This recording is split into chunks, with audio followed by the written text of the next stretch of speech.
Hoje a gente vai pensar e refletir a respeito da adoração como recordação.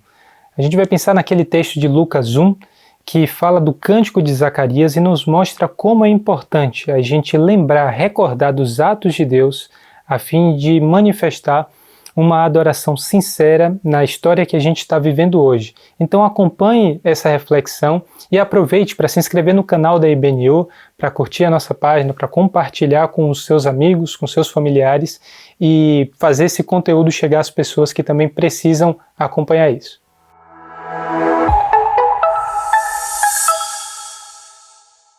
Olá, bom dia, boa tarde ou boa noite para você que tem acompanhado a nossa celebração da IBNU. É muito bom saber que você está aí junto conosco, celebrando e adorando a Deus. E é muito bom saber que a gente está acompanhado de milhões de pessoas, na verdade, que nesse dia está fazendo a mesma coisa que nós, que é adorando ao Senhor pelos atos de salvação que Ele realizou pelo seu povo.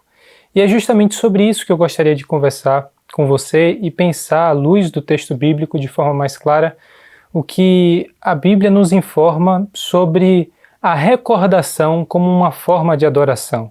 Porque recordação não é simplesmente a gente acessar uma informação que está guardada no nosso cérebro, não é simplesmente lembrar de alguma coisa que a gente viveu, mas recordar é, de certa forma, colocar-se no lugar de uma outra pessoa.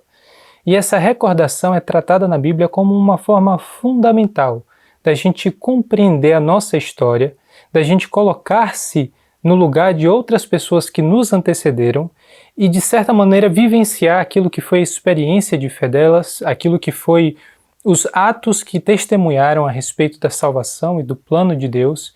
E eu gostaria que nós fizéssemos isso hoje com um personagem muito especial, que é o personagem de Zacarias.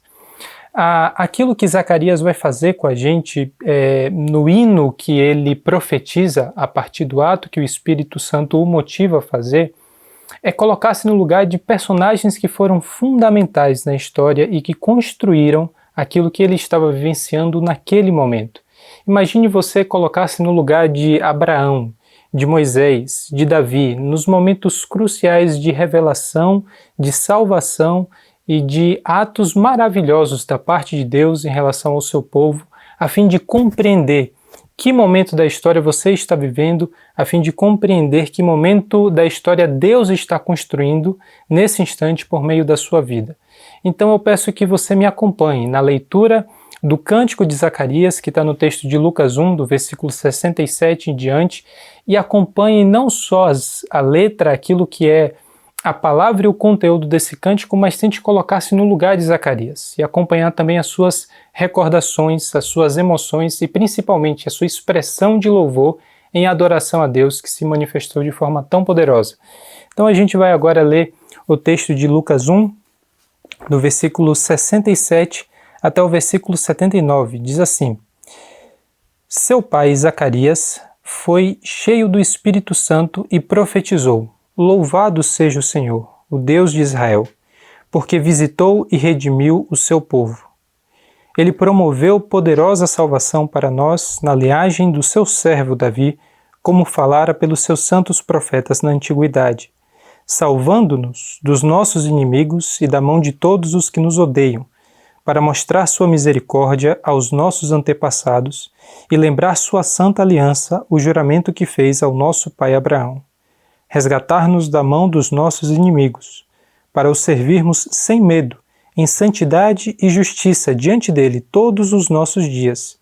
E você, menino, será chamado profeta do Altíssimo, pois irá adiante do Senhor para lhe preparar o caminho, para dar ao seu povo o conhecimento da salvação, mediante o perdão dos seus pecados, por causa das ternas misericórdias de nosso Deus, pelas quais do alto nos visitará o sol nascente, para brilhar sobre aqueles que estão vivendo nas trevas e na sombra da morte e guiar nossos pés no caminho da paz. Bom, esse texto, o Cântico de Zacarias, que ficou conhecido na tradição cristã como o Benedictus, é um texto dividido basicamente em duas partes. A gente tem o trecho que fala a respeito das bênçãos e depois um trecho que fala mais especificamente da profecia de Zacarias a respeito do seu filho João Batista, que tinha acabado de nascer. Esse momento do texto é justamente quando Zacarias volta a falar. Se você quiser saber um pouco mais os detalhes da história de Zacarias, leia desde o começo de Lucas 1. E aí ele, cheio do Espírito Santo, em alegria, profetiza e louva ao Senhor da forma como a gente acabou de ver nesse texto. E essas duas partes, elas são compostas de algumas repetições que são muito importantes. Por exemplo, o tema da visitação aparece 2 vezes. O tema da salvação também aparece 2 vezes. O tema da misericórdia, os profetas e o caminho são 5 temas no total que aparecem de forma repetida e nos mostra o que está orientando aquilo que é a expressão de louvor e de adoração de Zacarias. Por isso é importante a gente manter esses elementos na nossa mente à medida que tentamos nos aprofundar e compreender esse texto. Visitação, salvação, misericórdia, profetas e caminho é aquilo que está dando a estrutura para o cântico de Zacarias. A nossa questão agora é entender o que ele se refere como salvação. Do que Zacarias e o povo a qual ele faz referência está sendo salvo. E em algumas partes do texto, logo no começo, quando ele faz referências a Davi, quando ele faz referência aos profetas, a nossa perspectiva pode ser uma salvação mais de cunho social e político. O povo estava debaixo do domínio de Roma e seria natural esperar que esse povo criasse a expectativa daquele momento em que Deus, enfim, traria libertação para Israel enquanto nação. Mas em outras partes a gente também vê uma referência ao perdão de pecados. Então Zacarias está falando de uma libertação enquanto nação, social e política, ou ele está falando de um perdão de pecados e uma espécie de salvação espiritual? E a verdade é que para um judeu do primeiro século, como era Zacarias, essas duas coisas não podiam ser separadas. Salvação para um judeu do primeiro século não era uma questão ou sociopolítica ou uma questão espiritual. É a salvação como um todo, de todas as realidades que trazia opressão, que trazia escravidão nos vários níveis daquilo que é a criação divina. E a libertação completa, que era a esperança de Israel e que era a esperança que Zacarias manifesta nesse cântico. Então, entrando aí diretamente no versículo 67, a gente vê uma referência de Zacarias, na verdade, uma explicação de Lucas, que Zacarias, ele fala o que fala, ele profetiza a partir da ação do Espírito Santo. E é importante a gente perceber que profecia, dentro do contexto bíblico, é sempre a manifestação daquilo que é a perspectiva de Deus sobre os fatos, ou sobre a história. Aquilo que Zacarias coloca no seu cântico é, na verdade, a forma como Deus enxerga tudo aquilo que estava acontecendo em torno do nascimento de João Batista e também em torno do nascimento do próprio Jesus, porque ele faz menção à salvação que viria por esse Messias que será anunciado por João Batista, o caminho que João irá preparar para a chegada desse grande e poderoso Salvador. Então é importante a gente entrar nesse texto com essa perspectiva. Zacarias fala daquilo que é a perspectiva de Deus sobre os fatos da vida do povo de Israel, a vida de João Batista e, em especial, aquilo que acontece em torno de Jesus.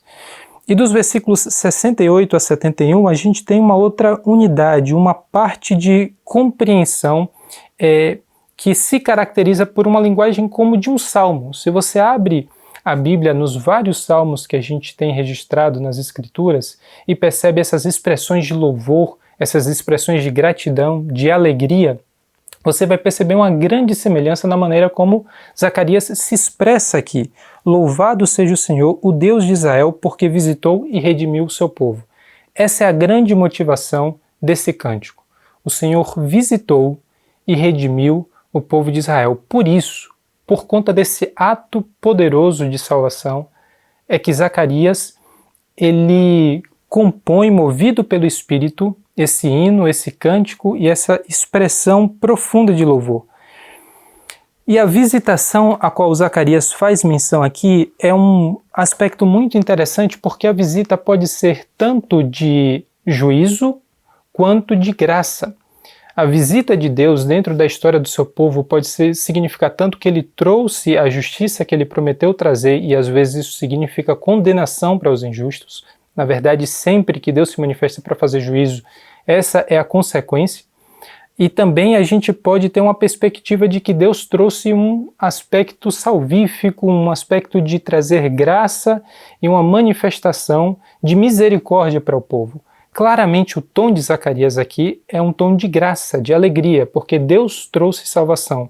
Mas o aspecto do juízo não anda distante daquilo que é a mensagem desse cântico, como a gente vai ver nos momentos em que ele faz menção a ser livre do inimigo, a Deus não permitir que esses que se opõem ao seu povo, eles predominem. Então, graça e juízo fazem parte dessa visita do Senhor ao seu povo.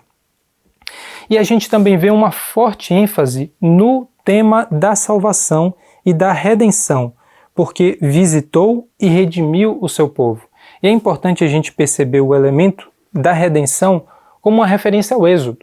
A referência para o povo de Israel de redenção é justamente esse ato em que Deus libertou o povo do Egito e que de forma miraculosa trouxe libertação. Eles atravessam o mar, eles passam todo aquele período no deserto e Deus então constitui um povo, constitui identidade, dá a esse povo uma lei, manifesta-se a esse povo de uma forma grandiosa a partir desse grande ato de redenção. Então sempre que a gente tem uma referência na Bíblia a um ato de redenção de Deus, a partir de um judeu, lembre-se que aquilo que provavelmente está na sua mente, provavelmente está na sua lembrança e na sua recordação, é esse ato do Êxodo.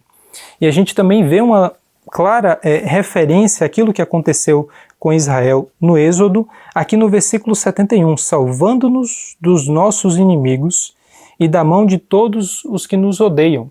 Esses ecos e essas referências podem ser vistas em vários outros elementos e passagens desse mesmo cântico. Mas é importante a gente ter em mente que a referência de Zacarias de redenção e libertação é essa recordação do Êxodo. A segunda coisa a respeito da redenção é a gente perceber como isso também tem uma clara e próxima relação com o ano do jubileu. O ano do jubileu que é estabelecido ali em Levítico 25, é profetizado em Isaías 63, e Lucas também vai registrar aqui que Jesus abre o livro de Isaías, lê a profecia e diz que aquilo se cumpriu nele. É a salvação a qual Zacarias tanto aguardava e que ele faz referência aqui. Redenção é esse ano do jubileu que significa boas novas aos pobres, que significa cura aos cegos e que significa libertação a todo tipo de opressão. Então, a perspectiva de Zacarias nesse momento é se lembrar desse ano de jubileu que foi prometido pelo Senhor como um ano de grande libertação, e não simplesmente como mais um ano de libertação ou como mais um ano de jubileu, mas como a grande libertação, o grande ano de jubileu que chega com o Salvador.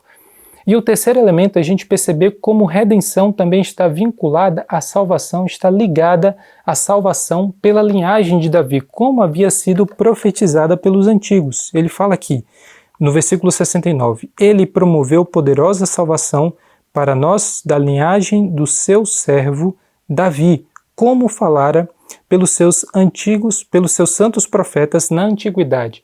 A referência de Davi como esse grande rei que foi guerreiro e conseguiu conquistar para Israel uma condição que eles nunca haviam experimentado, também é a grande referência de monarquia, de reino, de poder para aquele povo.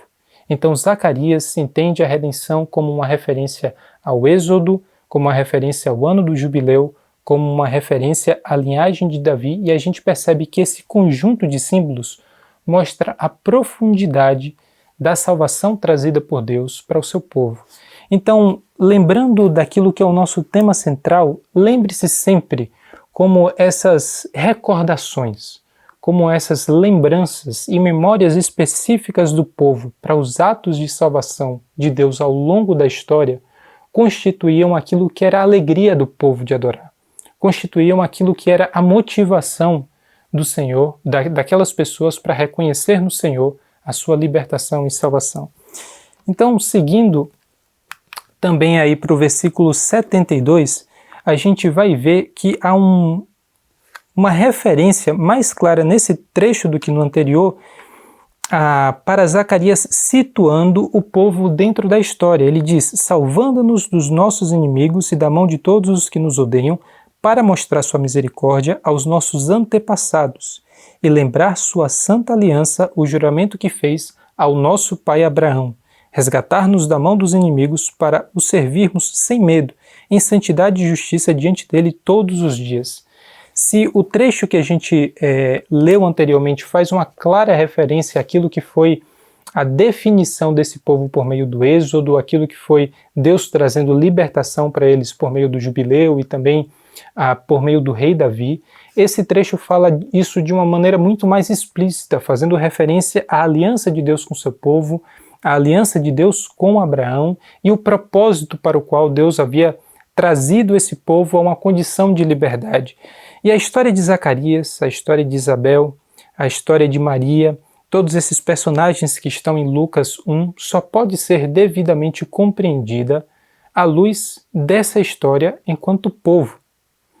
A maneira como eles percebem aquilo que Deus estava fazendo no dia deles, nos dias em que eles estavam vivendo, é precisamente iluminada, recebe o seu significado a partir da história que os precede.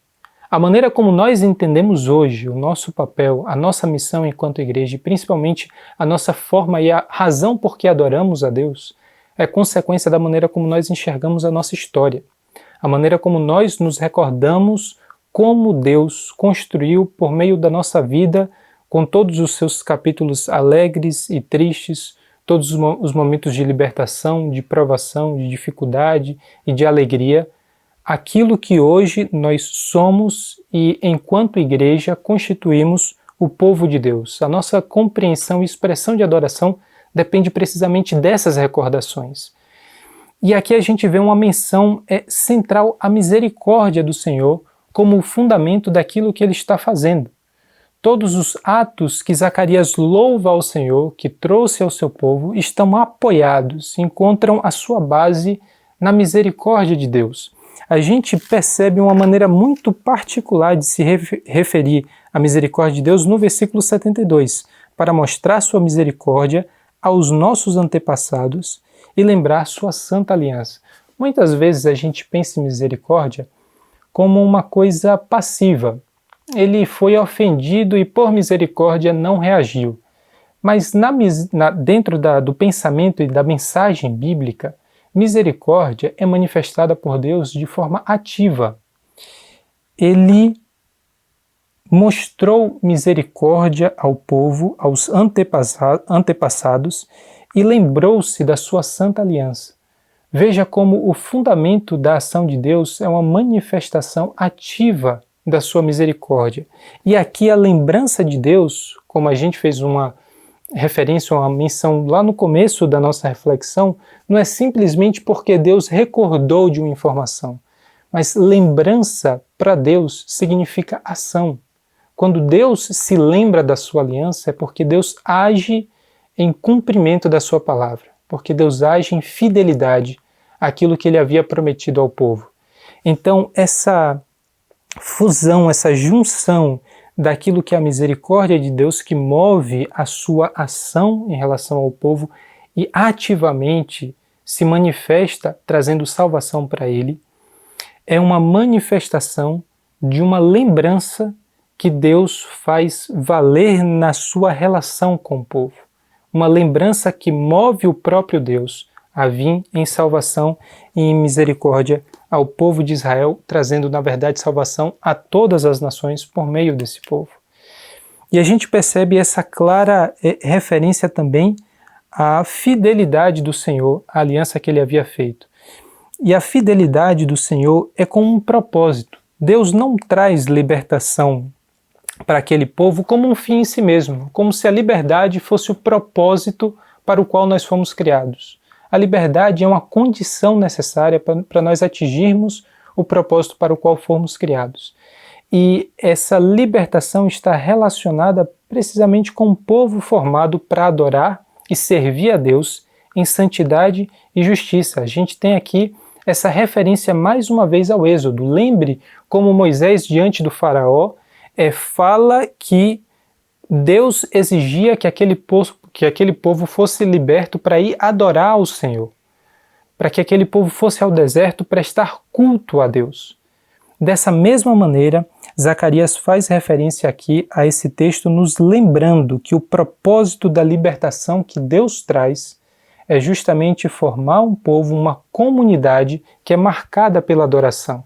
E a adoração, ela não se resume a esse momento que a gente está tendo hoje, que é muito importante, de reunir-se para cantar, para refletir a respeito da palavra de Deus, para se lembrar dos seus feitos e dos seus atos de salvação, mas a adoração é vista na Bíblia como esse propósito que abrange todas as dimensões da nossa vida. A comunidade de Israel era definida como uma comunidade de adoração. A igreja, enquanto corpo de Cristo, é entendida como um corpo feito e constituído para adorar o próprio Deus.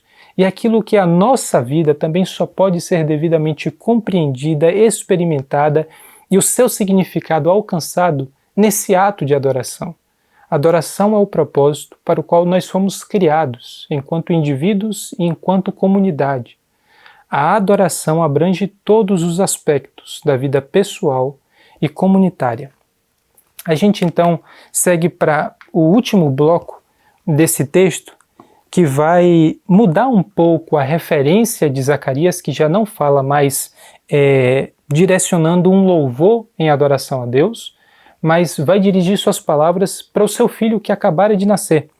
Então ele diz assim: "E você, menino, será chamado profeta do Altíssimo, pois irá diante do Senhor para lhe preparar o caminho, para dar ao seu povo o conhecimento da salvação mediante o perdão dos seus pecados, por causa das ternas misericórdias de nosso Deus, pelas quais do alto nos visitará o sol nascente, para brilhar sobre aqueles que estão vivendo nas trevas e na sombra da morte e guiar nossos pés num caminho de paz." A gente vê essa mudança de discurso de Zacarias, em que ele passa a dirigir ao seu filho, e a gente vê uma referência à missão específica de João Batista, que era anunciar esse Messias, preparar o caminho para ele, e relacionar essas duas figuras importantes da história da salvação. Esse profeta que prepara o povo por um caminho de arrependimento e de reconhecimento do Messias, e o próprio Salvador, que havia sido aguardado pelo povo há tanto tempo. A missão de João era então definida precisamente pela missão do próprio Jesus. E a referência à missão de João aqui não aparece nesse texto especificamente como arrependimento, mas como conhecimento. Veja o que está escrito no versículo 77, para dar ao seu povo o conhecimento da salvação. E a gente sabe, pelos outros evangelhos e pelo restante da história que Lucas também vai narrar, que a mensagem era de arrependimento. Mas no cântico de Zacarias, ele faz questão de fazer menção a esse conhecimento da salvação mediante o perdão. Então a gente percebe que a relação com Deus, ela é marcada não apenas pela atitude de arrependimento, que é fundamental, ao ponto de partida para uma relação que seja coerente entre esse Deus santo e nós, que somos pecadores e somos perdoados, mas também ela é marcada pelo conhecimento da salvação. A reconciliação com Deus passa por esse caminho de se arrepender e de conhecer a Deus e cumprir plenamente a sua vontade. Então a reconciliação é esse aspecto importante da história que Zacarias está lembrando e da missão que ele está profetizando a respeito do seu filho. E mais uma vez, o fundamento dessa salvação aparece aqui, como a gente tinha dito, de temas que vão se repetindo no cântico, como sendo fundamentado naquilo que é a misericórdia de Deus. A ação de Deus parece surgir como um fruto do sentimento do seu coração de ter uma misericórdia ativa pelo seu povo e demonstrar isso com ternura. Eu acho muito especial essa palavra que Zacarias escolhe e que, de fato, precisa ser uma inspiração do Espírito Santo para que ele tenha uma escolha tão feliz nas suas palavras, de descrever a misericórdia de Deus como terna. Até as ternas misericórdias de Deus que o faz agir da forma como ele age em relação ao seu povo. E ternura é essa palavra muito peculiar que traz a sensação de afeto, de carinho, de sensibilidade. Aquele que age com ternura é sensível à condição daquele para quem ele manifesta a ternura. E é essa palavra que caracteriza as misericórdias de Deus. E aqui talvez seja o ponto mais importante para a nossa condição de vida hoje, marcada por tantas pessoas que estão passando por necessidades, tantas pessoas que necessitam do consolo, que precisam recuperar-se diante de uma perda tão significativa, é perceber que as misericórdias de Deus se manifestam como uma misericórdia de afeto, de carinho, de cuidado, de sensibilidade à sua condição. Aquilo que deve ser a sua manifestação a Deus também precisa surgir como uma recordação de que esse Deus está a todo momento e ativamente manifestando a sua misericórdia em cuidado com você. Ele compreende a sua condição de vida. E ele nos lembra e nos faz recordar esses atos a fim de alimentar nossa esperança, fundamentar aquilo pelo qual nós tanto desejamos, de trazer libertação e cuidado da parte de Deus naquilo que é a nossa necessidade hoje. As ternas misericórdias de Deus são esse ponto do qual Deus se move para cuidar dos seus filhos. E o Messias, então, é essa manifestação concreta da misericórdia, aquilo que Zacarias vem louvando e construindo ao longo de todo esse cântico é manifesto da forma mais concreta possível nessa referência ao Messias que é enviado, ao Messias que João Batista irá anunciar. E a figura que é utilizada para se referir a esse Messias é o sol nascente. O sol nascente é colocado aqui como um agente de Deus de sua vontade redentiva. É um agente de Deus para fazer valer ou tornar o plano de Deus de trazer libertação algo concreto. O sol nascente, então, é essa metáfora utilizada por Zacarias para indicar a presença de Deus que a tudo ilumina, que a tudo traz o seu calor. Lucas e Atos, esses dois livros que, na verdade, formam uma única obra do mesmo autor, explora a luz como um símbolo da salvação. Você pode ver isso logo depois desse texto em Lucas 2, e também uma referência em Atos 26, em que a metáfora possui um significado muito especial de fazer referência à presença iluminadora e salvadora de Deus. Em contraste, a escuridão é colocada aqui como uma referência a essa realidade que se opõe à vontade de Deus. Lucas reconhece que o mundo ainda está tomado por essa escuridão, muitas pessoas vivem marcados por esse medo, por essa sensação de injustiça, que o mundo não é um lugar bom para se experimentar, e a gente vê isso também relacionado ao propósito do povo que deve ser liberto para adorar a Deus em justiça. E a gente percebe então que Lucas está colocando aqui no cântico que Zacarias profetiza, essa referência precisamente a uma vontade de Deus que coloca limites, que coloca fim a uma condição de rebelião contra Deus. Vida de trevas e sombra é contrastada com essa vida de justiça e paz que há dentro do reino de Deus. Aquilo que o sol nascente, que do alto irá nos visitar, e é tão importante a gente perceber como esse tema da visitação reaparece no final do cântico, mostrando que a visita de Deus é uma esperança não para um ato particular de salvação, não para uma condição, mas para um novo tempo.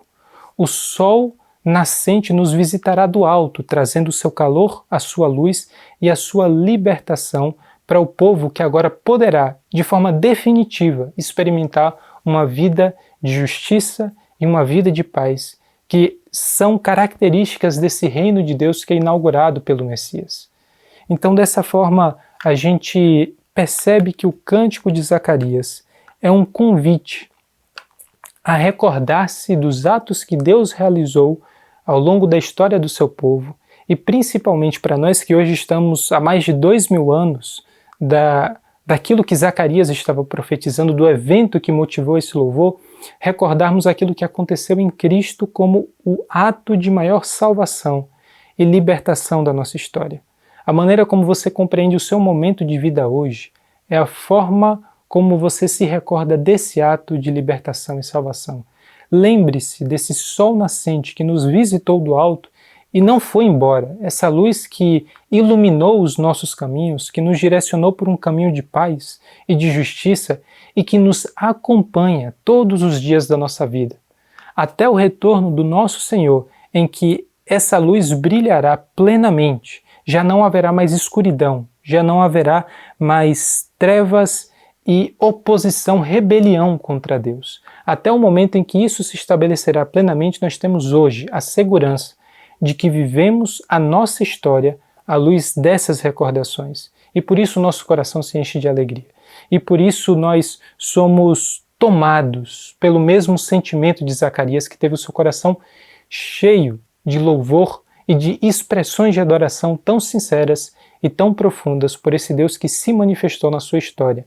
E a gente percebe que a adoração é nossa necessidade diante desses atos de Deus, diante de uma manifestação tão misericórdia. É importante a gente perceber como adorar não é simplesmente um ato calculado que talvez valha a pena, talvez não valha a pena, mas é uma expressão natural. Enquanto criatura, nós fomos feitos para isso. Diante de uma manifestação tão poderosa de Deus, e quando nós percebemos a história como Deus percebe a história, por isso que Ele nos traz essa revelação, a única alternativa que temos, a única forma coerente e natural de reagir a esses fatos, é dobrar-se diante de Deus e reconhecê-lo como Senhor. É adorá-lo naquilo que é a sua misericórdia ativa, naquilo que é o seu caminho de luz e de manifestação de paz e justiça para o seu povo. Então a gente deve rever e ler esse texto como um convite, assim como Zacarias foi cheio do Espírito Santo naquele momento, fazer disso a nossa condição de vida continuamente. Viver cheios do Espírito Santo, que nos dá condições de perceber e expressar a nossa adoração a Deus, que tem se manifestado misericordiosamente todos os dias da nossa vida. Então esse é o nosso convite para você hoje, que você possa lembrar-se da sua história, lembrar-se da história de salvação que o próprio Deus construiu e compreender a sua vida agora e aquilo que é a sua reação diante dessas lembranças e recordações, a fim de adorar a Deus em sinceridade e em profundidade, com toda a força que o Senhor nos coloca por meio do seu Espírito Santo. Então, que o Senhor nos abençoe nas nossas recordações e nas nossas expressões de louvor ao Senhor.